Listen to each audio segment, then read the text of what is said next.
bitmedi. Mana uyimiz ham bitti endi. O'ylantirsangiz o'ylantiring.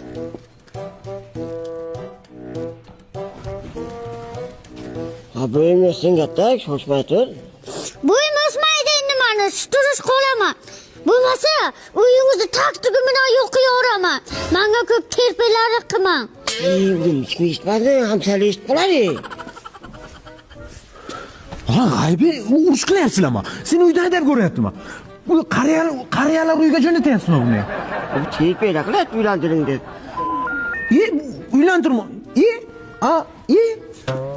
Siz uylanmoqchi bo'lyapsizmi? 25 ga kirdim.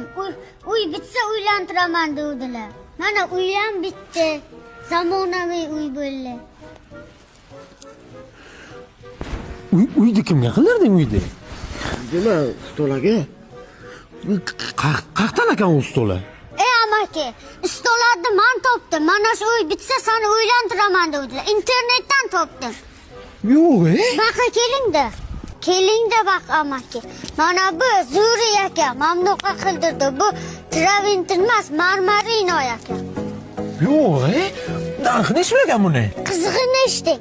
Ro'za Ramazon oyi buni kvadrati 100 ming so'mdan ekan.